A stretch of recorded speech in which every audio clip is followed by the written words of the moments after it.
Good day, everybody. My name is Corrie Pitzer, and indeed today we have a great privilege. We are privileged to have Lorraine Martin, the President and CEO of the National Safety Council, joining us on our podcast, Safety on the Edge Talk, we call it, and to have a bit of a reflection with Lorraine about safety, her views, where safety is going, her role, very prominent role in safety in the world today. And just a little bit of a background for those, America is privileged to lead the world in safety with the National Safety Council, and to have Lorraine as the President and CEO of that. The National Safety Council has been, supporting and advocating for 100 years and longer the elimination of preventable deaths and injuries in workplaces and on roadways. And people forget a little bit about that side of it. It's not only about workplaces, but also the broad picture of safety in the United States. A little bit about Lorraine. We are indeed privileged, as I said. Lorraine has started her career as an officer in the US Air Force. Now, I always have a very soft spot for anybody that has come through the military. I started my career as a platoon commander in the infantry, and to me, there's something very, very special about the honor of serving your country. And that, I think, is showing in the way that Lorraine has led the NSC. She went into aerospace from the US Air Force, and even higher achievements, because she became an executive at Lockheed Martin. And for those of you out there in the furthest corners of the earth don't know who is Lockheed Martin, well, think of the F-35 Lightning II stealth fighter, the most advanced jet ever built, and something that is just a marvel. And she has led that program. And therefore, I think something that few, if only one or two people in the world can be the leader of, and that is just amazing. So in her career, safety has always been a top value. And since she's joined the NSC, she has remarkably transformed the NSC and led the organization to reimagine itself in terms of what it means to protect people, and to the point where today Lorraine is one of the most respected voices in safety globally. Lorraine, I can't think of anything else to say that's that was too much. showing just what amazing person you are in terms of where you are and where you've been, and more importantly, where you're going with the National Safety Council. So, Lorraine, if you want to maybe just a little bit of an intro from your perspective, and then I have a few questions I'd like to share with you. Sure. Well, thank you, Corrie, and thank you for having me.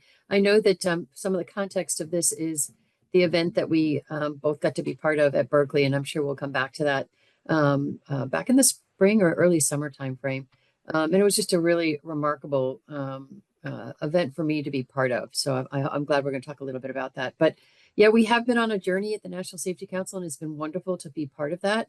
It really isn't me, it's the entire team that's been really leaning into what are the biggest risks that we face in our lives, and how do we do something about that? And as you said, the National Safety Council has been around for over 100 years.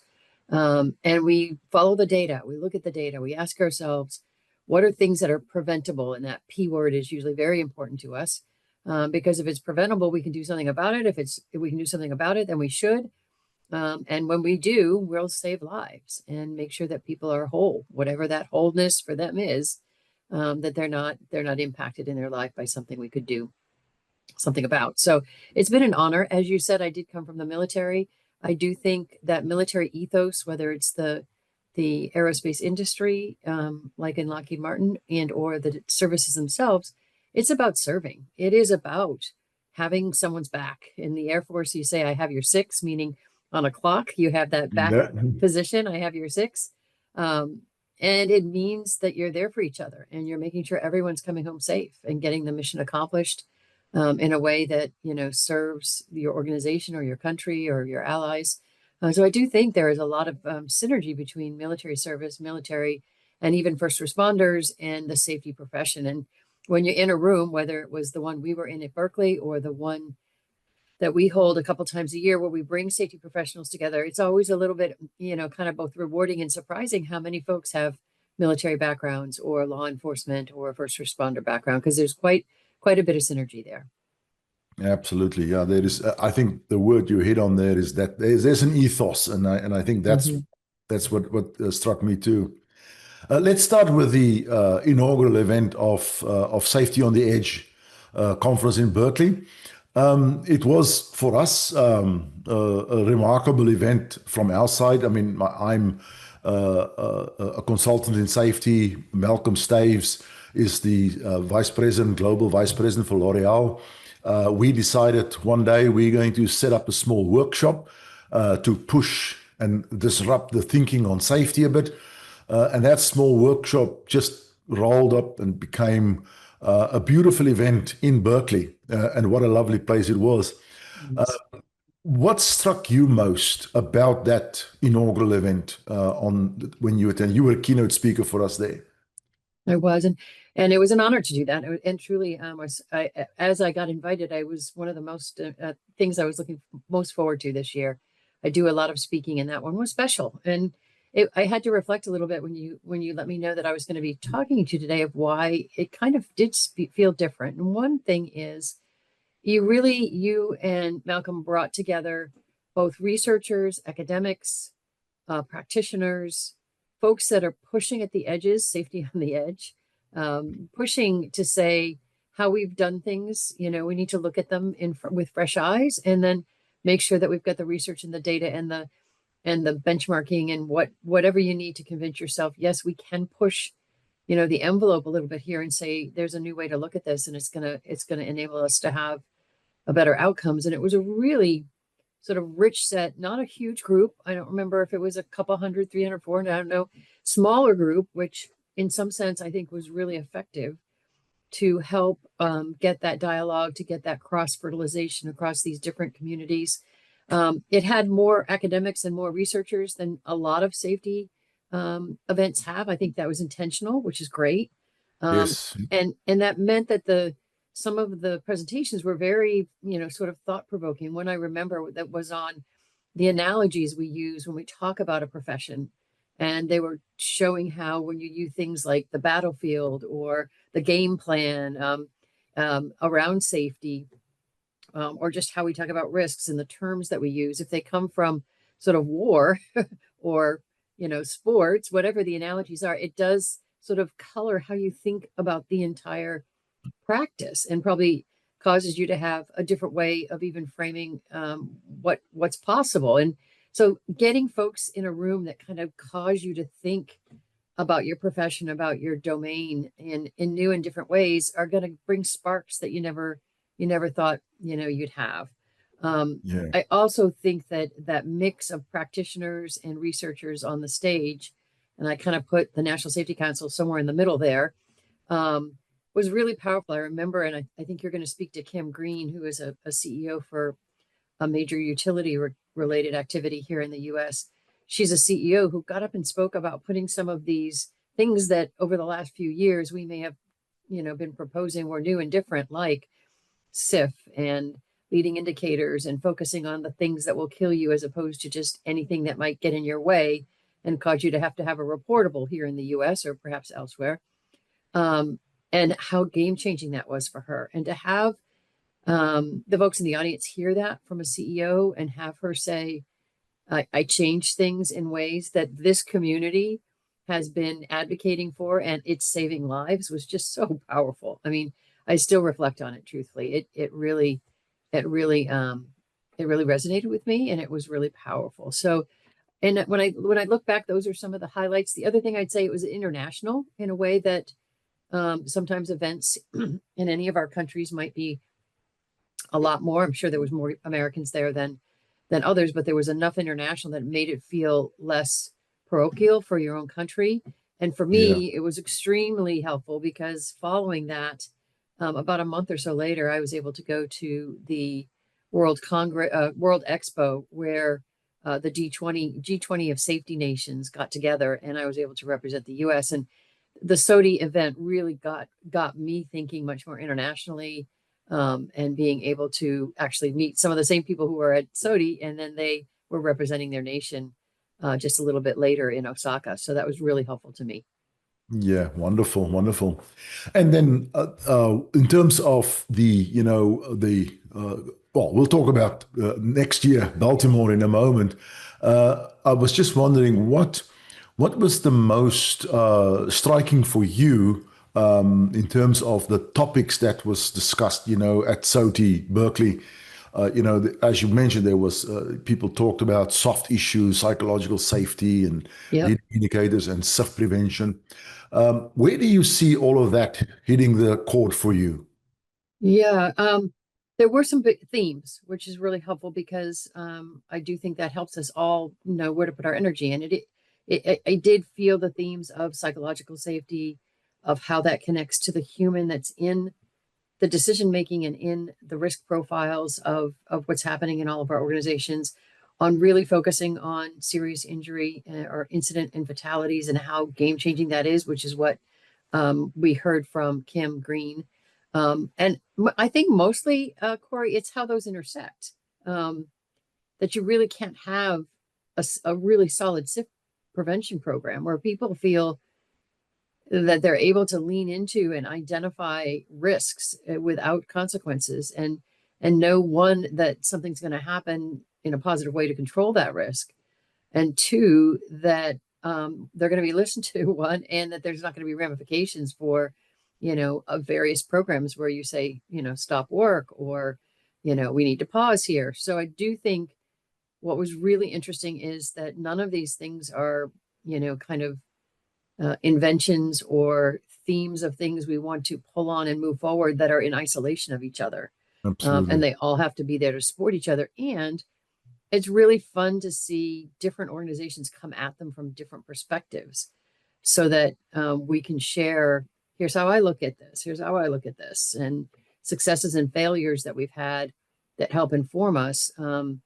I know that one of your key speakers, Todd, gave an incredible presentation, Todd Conklin. And afterwards, I actually shared my presentation with him and said, I think we're about 95% aligned. That Yeah. 5% might be meaningful to have difference, but it also might mean I could change some of my language just slightly, and we could just be, two bookends changing the world with our messages together. So that was Yeah. really fun to see that kind of collaboration and open willingness to ask, okay, why do you talk about that a little different?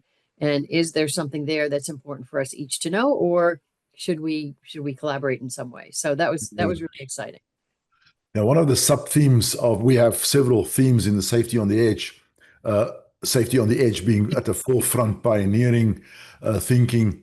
The other edge was on the knife edge, I think is the term that I used there, that safety has this position in the world of business where we have one foot in the world of the HR, another foot in the world of the mechanical engineer, or the environmental engineer, or the quality engineer, and we are actually, merging so many disciplines into safety, and never before, I think, have we actually brought it together so closely as we are currently today in the world.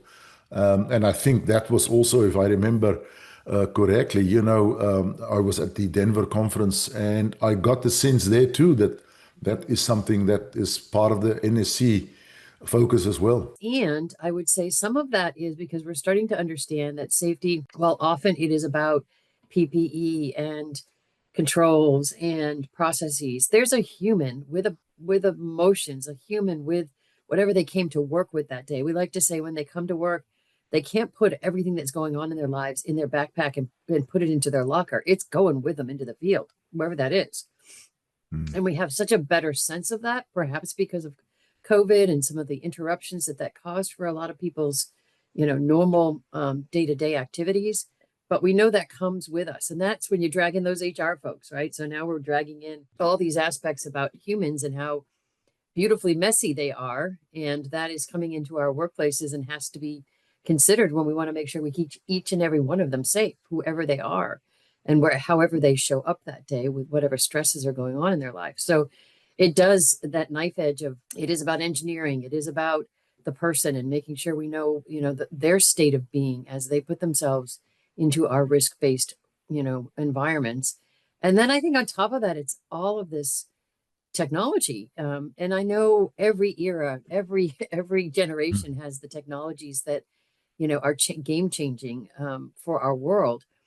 But the automation and the thinking that's now in machines in some way is causing, I think, an even greater acceleration of understanding how they work side by side with humans that have flesh. And we have to keep them safe in this environment where we have increased automation, robotics, and perhaps even machines that are making decisions as they're operating based on the conditions they're in. So Yeah. the safety that has to go around all of that does cause you to have to bring in experts and functional teams, perhaps in ways that when it was just a hard hat and you had to make sure the person had it Yeah. on, that was a lot less simple, a lot more simple. So I do think Yeah. it's becoming much more of a multidisciplined approach to keep a human safe. Yeah, oh, yeah, absolutely. And if we're not embracing that complexity, safety won't be fun. But if we do, it's going to be one great ride into the future. Which brings me a little bit to next year. We had the Berkeley event. The NSC completed a very successful Denver event with thousands and thousands of people attending. And now we're on to Baltimore for the spring conference. And this is where we are joining hands. And we are so proud and happy that we can take hands with the NSC and take this step to Baltimore. Baltimore will be co-staging of Safety on the Edge for 2 days, and Mhm. the NSC Spring Conference and another 2 days in the week of the 5th to the 8th of May in Baltimore. So just so people have the information, if they want to register, be on the lookout Coming for soon. coming soon to your town near you, which is Baltimore. So what is it, Lorraine, that excites you about bringing these two platforms together in Baltimore? Yeah, thank you for asking. And we are super excited.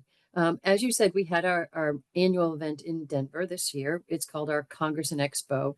And it's the event that the National Safety Council has held for over 100 years. It actually was held 1 year prior to the National Safety Council being put into Oh, place. And we've only not had that annual event twice, once during World War II and once during COVID. But it is the big show. It is the place where you have everything from hard hats to gloves to talking about SIF. So it's a very comprehensive activity. And you're right, it had about 13,000, I think, at it. But it's very broad and supportive of the entire community. We have traditionally had other events that were much more focused on some of the sort of forward-leaning things on the future of safety. We've had a conference and we've had activities specifically around HOP, human organizational performance. We've had events specifically around things like leading indicators and whatnot. And we're bringing all of those together in what we're calling our Safety Summit, which is the spring timeframe in May. And at the same time, bringing in this amazing event we just talked about, the Safety on the Edge event, which is going to be that international research and academic and practitioner all talking about, what's on that next knife edge and how do we collaborate together on that. So to be able to have these events back to back, I think a lot of the individuals that would attend that kind of higher end safety summit work that we've been doing and Safety on the Edge, they probably would go to both. They're not the same, so that's great. And at the same time, this time they only have to get one plane ticket. So we're yeah. hoping this will give some economies of scale for folks, not only for us, but just more importantly for our attendees, so that they can, really get that high end safety experience and safety discussion and partnering in a back-to-back engagement there. So we're really excited about it. SOTI, as I said, is unique. It's special. It's very energizing to have those kind of broad technical experts near with each other. And then the safety summit is a little bit probably broader and probably larger. I don't know what the numbers of expected attendees would be, but it's also going to have an expo floor. So that will be different too. Yeah. Yeah. And something different than what basically the SOTI experience is. So I'm real excited about it. Yeah. I'm sure we'll find things that we want to fine tune. This is the first time we'll have done this, but everyone we've talked to and working with you and Malcolm, we're just supercharged. Yeah, so far it's really lining up very well from our perspective. And as you say, we have overlapping, but also different focus areas that can actually be synergistically together.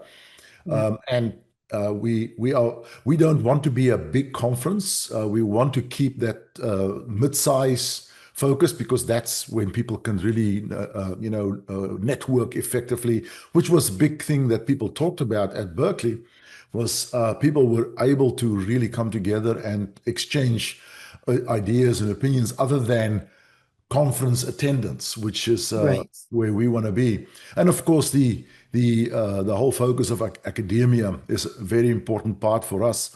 And I think this is what for me, what attracted me when we first talked about this, is there's a bigger opportunity now to bring academia and industry from the NSC side together with the academia side that we want to promote. And I may announce, and announcements will go out soon, that we have signed a long-term agreement with the Johns Hopkins University in Baltimore, who is going to become like an executive partner for Safety on the Edge. So we will have a very prestigious university now, kind of facilitating a stronger role for us in academia. And so we're very happy about that That's super. in the long term. Yeah. Let's have a little bit of a look at on the practical side. You've been very vocal about the limits of lagging indicators, and there's a lot of talk in the industry about this. And what always troubled me is the fact that we know we're measuring invalidly, unreliably, if we measure on a site basis, even company basis, the absence of accidents, which we know is not the absence of risks, issues, yet it still continues to play a significant role in industry. Boards are still looking at the numbers. The governments are still looking at the numbers. Where do you see that debate going and that focus? Yeah, I think it is the debate. It is the thing we all have to lean into. And as you've said, it has been the practice for quite some time that we find and report incidents that have occurred. We categorize them in various ways, depending on the nation that you're in. And then we send them to the powers that be, whether it be our management, our board, or in many cases, the US government is required, or the government is required. And, I don't want to be critical to, the folks that put that in place. It was more than we had before, right? So we started to at least understand what was happening in our workplaces, understanding what some of the things looking behind us that caused folks to be in harm's way, which is useful, but not sufficient to reduce risk, as you've just said. And the thing that really struck me when folks in this community started to help me understand this better is it's really kind of at cross purposes that we're motivating companies to get that number as low as possible, because low means less things happened, and somehow we reward a company that has, of course, less things happening to their employees. But that means that we've really created an environment where we, people may not report, right? Because reporting means that number goes up, or we spend lots of energy trying to make something not reportable, right? Yeah. When that energy should be spent on how do we make sure we get rid of risks in our environment. So we've gotten to a place where a number in a process that might have helped us at least start understanding what's going on is now not serving us. It's just not serving us the way we think it is. And if our goal is for doing the right thing for all of our companies to make sure that we're world class and we know that safety is good business, this isn't the measure that's going to help us do all of those things. So Yeah. I'm really excited that we do all, at least most folks are starting to understand that help guide organizations. The question is, how do we get from where we are today to where we need to be? And it's going to be multifaceted. Certainly, I've been speaking with the US government. I was speaking with folks when I was in Osaka. I don't think, even for folks who currently require this kind of reporting, that anyone is saying that we've got it wrong, that there isn't something else that we need to be doing in addition to this, for sure. It's just, how do we move the big machine, and how do we help educate why this is important? And then what else should we be doing? We've got to put something in its place, right? Especially for companies and boards and management teams that do want to have some assessment. They want to know, are we doing better than we were yesterday? Yeah. And so we owe them, as the safety community, the best way of understanding that, whether that's with some of the lagging indicators that we're, or leading indicators that we're recommending, whether that's with the ASTM update that will come out here by probably the first week of November, which is going to be very instructive of how you put a SIF program in place, so that you are focusing on your risks, you're focusing on controlling your risks, first identifying them, then controlling them, and really then having employee and management programs that are around that ethos, or that new way of thinking. And those are numbers in many cases that you want to keep climbing. How many risks you find and how many you Yeah. control. You want that number to grow and grow and grow. And that's going to be so, head exploding to the world that we've asked to keep this TRIR and LTIR, keep that coming down and down and down, and benchmark with my industry to show that I'm smaller than them. This is going to take some time. Yeah. Yeah. But we have to all lean in. And I know that I can feel that tipping point where I don't run into a lot of folks that either hadn't at least heard about it, that leading indicators and something else might be needed. And then many that have said, yeah, you just got to show me how I get there. Yeah. So real excited about this. It will take time. In the US government, they will say it takes 7 years to get a new reg. All right, well, what do we do as industry and as advocacy organizations to help that happen faster? That's things like the ASTM update, the SIF tools that we put in place for small businesses, the work that you're doing of having these conversations at SOTI on the Edge and elsewhere. It's time, and we will save lives. We will save lives if we start to turn our focus on finding and eliminating, using controls, risks, the highest risks in our environments. Yeah. I have no doubt. There's always, for me, a little bit of a dilemma in the whole process. When we say more modern thinking is that safety is not the absence of accidents. We all agree on that. But you also mentioned earlier on that safety is not an engineering function. Safety is about a person. There's a human being in that under that hard hat and under that high vest. And if we say this, safety is the absence of accidents, we're actually, in a way, we are touching upon that human being, that there was no accident in where a human being got hurt, even though the metric is invalid or unreliable. Right.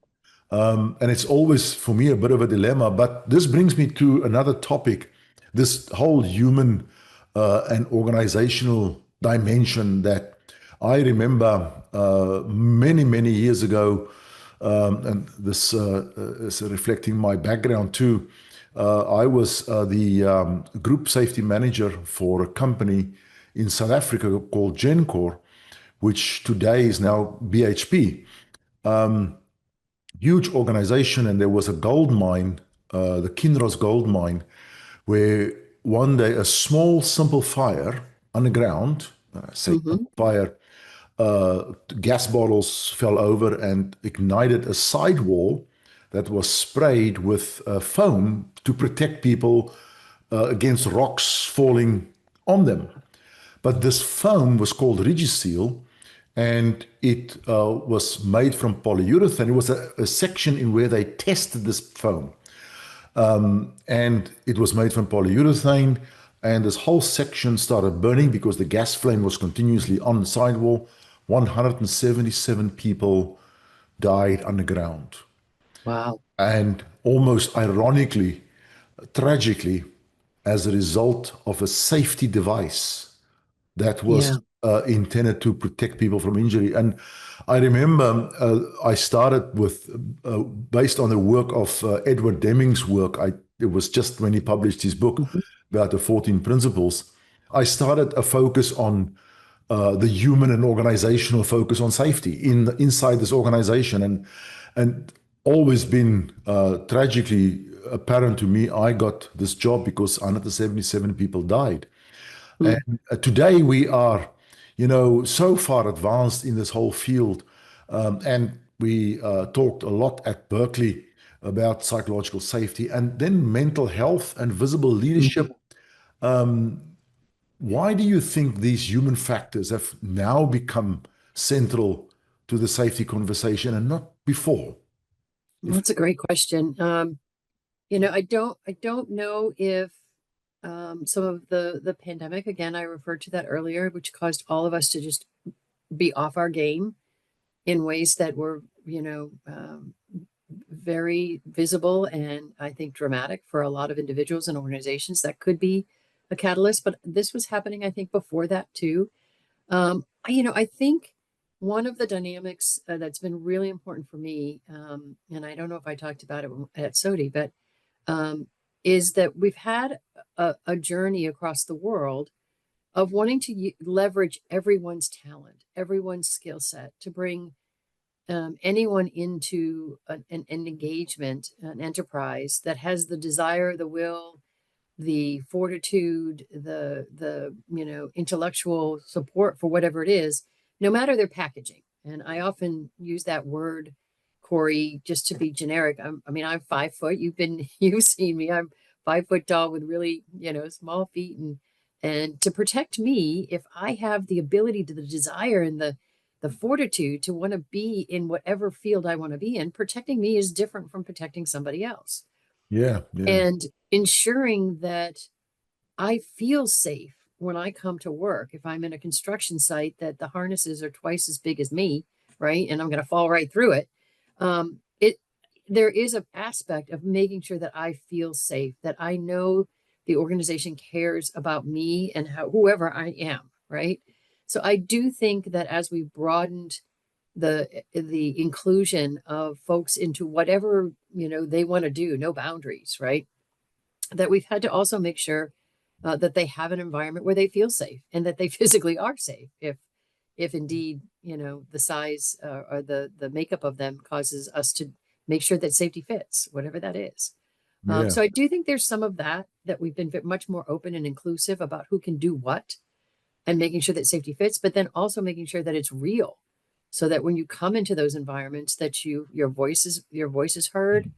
You are, you're not ostracized as being different in that environment, that leadership has your back. So all of those things cause, I think, our workplaces to be more complex in a good way. And then needing to make sure that our safety programs, policies, our cultures within our companies all supported that too. And safety culture and corporate culture, they're really kind of just a culture and they've got to support each other. And I do think all of that kind of came across many industries kind of simultaneously. yeah, I certainly felt it when I was in the military. I was one of only one female.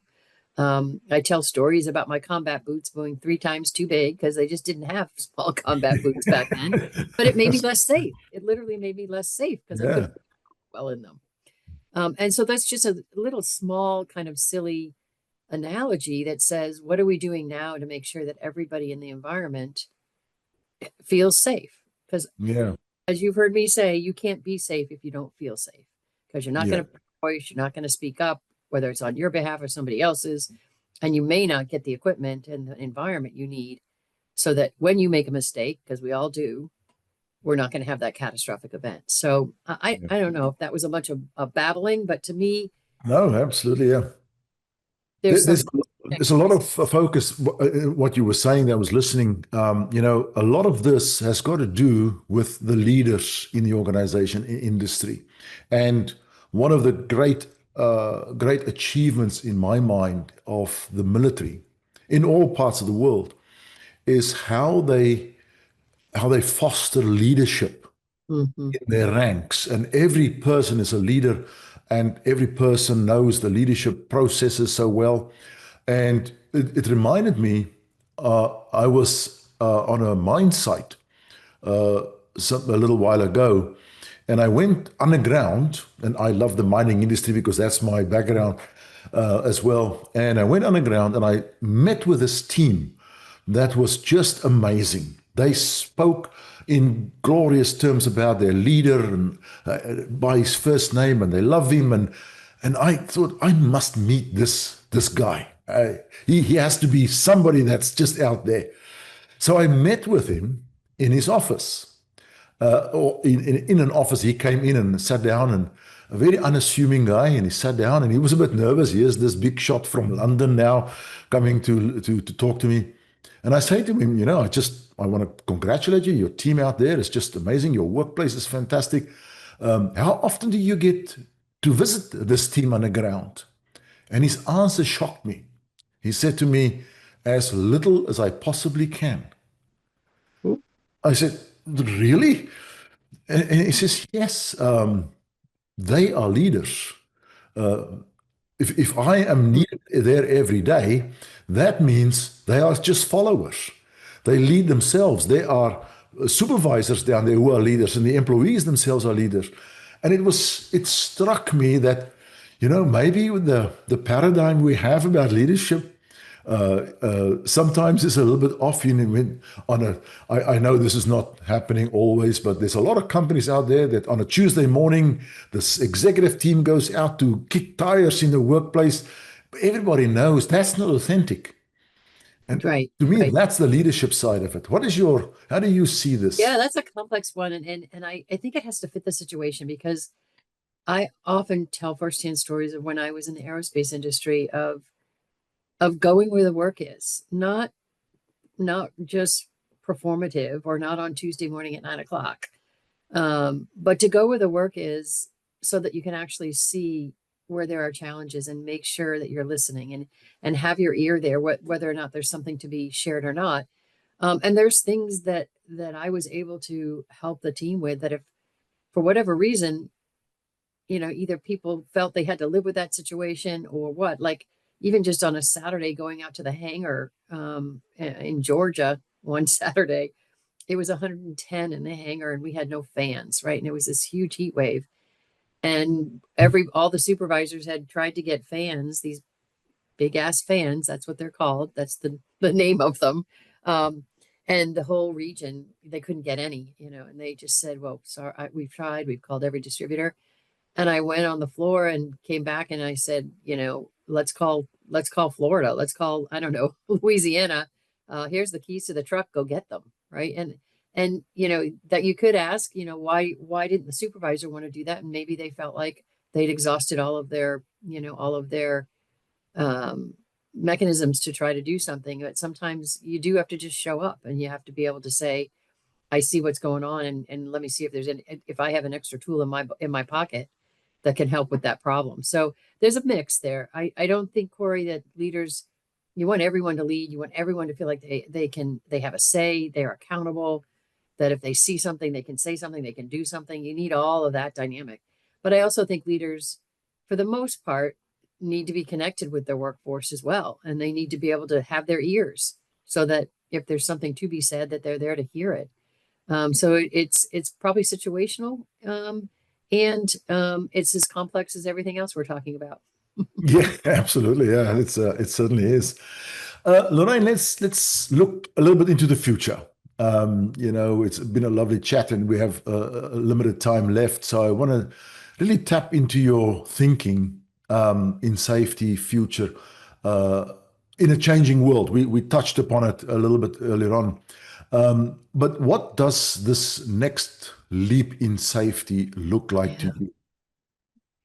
I think you touched on it before, where I think we have conviction that we need to be measuring safety, and we need to be tracking and looking at things differently. What served us before isn't going to serve us if we really want to start to bring fatalities down across many of the industries that we work in. So we know what the change needs to be. There's probably details and tools we need to put in place, but we need to start looking at finding risk and controlling and putting controls into the highest risks in our environments. And we know we got lots of tools to help us figure out what those risks are. The challenge is going to be that's not going to come from the government or in compliance for us anytime soon, especially in the U.S. right now, where we have a new OSHA administrator just got put in place this last Friday, so that's exciting. But still, this is going to be an administration that will lean towards reduced regulation, reduced legislation, as opposed to additional. So how do we, in that environment, lead as industry and lead in the government as well to understand we want something different, and we're going to need to do it in a way that perhaps isn't the heavy hand of government, but is business leading in the forefront. Folks like the NSC leading, folks like SODI leading, so that we can get this kind of evolution happening in parallel with perhaps even the government, being able to support us. So I think the next leap is we know what it is. It's risk focused, and it's reducing risk, and it's finding the things that'll kill you, all the things that your experts talk about, and then controlling them. And then assuming within that humans make mistakes. And because of that, we need to make sure that when those happen, those controls make sure that there isn't harm. And that's a whole different mindset. It's a different set of measures, and it's making that happen even if we're not told we have to. And so I think that's the Absolutely. next leap. Yeah, Um, yeah, no, for and sure. really important, because right now a lot of companies, especially small and mid-sized companies, Corey, they don't have you. They don't have Malcolm. They don't have safety experts to help them know what this next leap is. They're just doing what compliance tells them to do because Yeah, that's the safety net we all tell them they should be doing, right? So we're going to really have to help some of those folks, especially that are going to lean just on compliance related guidelines to guide them and help them come along too, because they serve us. Most big companies get their work done with small and mid-sized companies, and they care as much about the health and welfare of them doing work on their behalf. So it's going to take us all leaning in a fairly complex ecosystem to move to that next step. yeah, yeah. And I absolutely agree. It's going to be an amazing journey for the young professionals out there to come into this kind of environment of a challenging career in so many ways. Which brings me to my last question. I'm gonna do a little bit of a hypothetical situation here, and it's you. And I'm going to take you back to your days in the military, in the Air Force, and you are sitting in an office, and in walks a young recruit just now starting with her career in the Air Force, and that her opposite is you yourself. What would you say to yourself that day if you were Mm. in both positions? You know, what you see today is going to change every hour, every day, every moment. Keep your eyes open, keep your thoughts open, even as you're learning, what the prevailing wisdom is today, which you have to, so you can be good at whatever you're being asked to do. Know that it's going to change, and find and seek out those players that are starting to poke at the change and to poke at what better can look like, so that you can be at least ready for it, if not part of the journey. Um, I think when you're early in your career, you just want to get it right. You do need to get it right. Um, and that's really important to hone a skill, and to be the person now that some part of the organization depends on for the skill that and the capability that you're bringing. But always remember that it's going to move. and you want to be part of that movement. So I think, especially when you're early in your career, you're just trying to prove yourself, and proving yourself usually means living within the current world, but keep your ears and eyes open. Fantastic. Lorraine, we are on our way to Baltimore. I'm so looking forward to that. And of course, we are going to be again privileged to have you as a keynote for the Saudi conference. And I am really thrilled that we could have this day today together, but looking forward so much to what we can achieve together, Baltimore and beyond. So thank you so much for your time. I know you're a very busy person. And I'm so happy we could have this discussion. Thank you so much. We could have talked for 2 more hours, Corrie. Thank you, and see you in May.